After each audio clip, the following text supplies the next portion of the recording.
Speaking in one of the West Coast universities, and while I was speaking there, I'd been invited to speak on a philosophical theme, and I arrived there, and this fellow who picked me up was really quite intimidating, and he took me to a health food restaurant before I began to speak. I've got nothing against health food restaurants.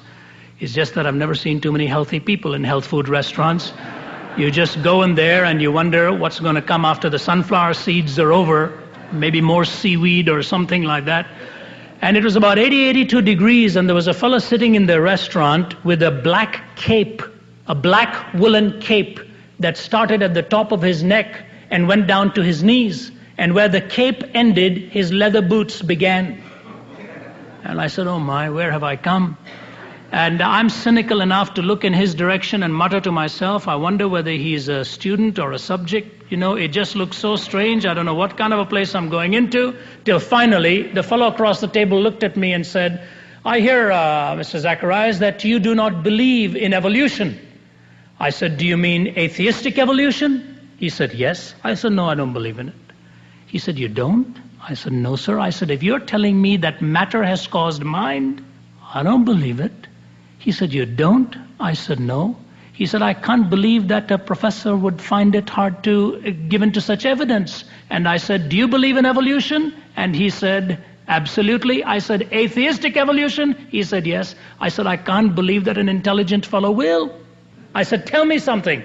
Do you believe time plus matter plus chance has produced your brain? You know, and he paused for a moment. I said, you know, time, long range of time. And I said, matter, you know, bouncing up and down, blub, blub, blub, blub, blub, blub, over aeons of lots of matter bouncing over lots of time. And chance, I said, I really don't know what chance means to you. I said, I've read books on the philosophy of chance. I said, but frankly, I've come to the conclusion that chance is just a catchword to explain what you don't understand. I said, if I were to ask you to show me chance, we can't stand at the window together and you say, there goes chance. See, chance doesn't have a body. I said, if you take a coin to toss it into the air, 9 times in a row it comes down heads, the possibility of it coming tails the 10th time is 50-50. I said, chance doesn't have a body, doesn't have power. I said, frankly, I believe chance is nothing. Chance is no thing. I said, and just in case you don't know what nothing means, Aristotle defined nothing as that which rocks dream about. That's a pretty good definition of nothing. Unfortunately, he had to bring rocks into it, but it's a pretty good definition of nothing. You can't conceive of it in your mind. I said, but I'll give it to you. Time plus matter plus chance has created your brain. He said, yeah, I have to say that. I said, if time plus matter plus chance has created your brain, then truth as an absolute category no longer exists.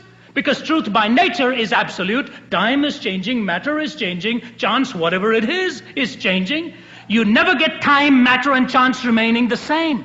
If time plus matter plus chance has created your brain, truth as an absolute category no longer exists, because if it is an absolutely truthful statement with the givens, it's true on Monday, true on Tuesday, true on Wednesday, so on and so forth. But with the fluctuation and flux of time plus matter plus chance, truth as a category no longer exists. He said, I believe that to be correct. I said, if that is correct, how do you know it is true that time plus matter plus chance has created your brain? Do you know what the boy said to me?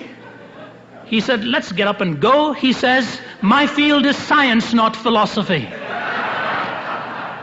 I said, hey, wait a minute.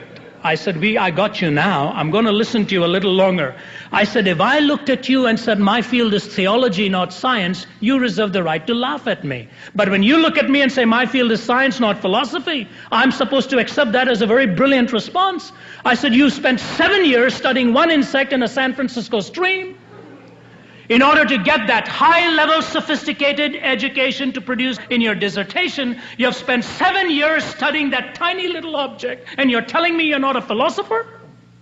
I said, maybe you should read Einstein, who said the problem with us scientists is that we are very poor philosophers. And somewhere in the foundations of science, somewhere in the foundations of mathematics, somewhere in the foundations of physics and chemistry and geology and theology, At the foundation of all of these systems are some philosophical assumptions which you cannot deny. To deny them is to assert them. When you assert them, you prove them, and you cannot deny it without asserting it.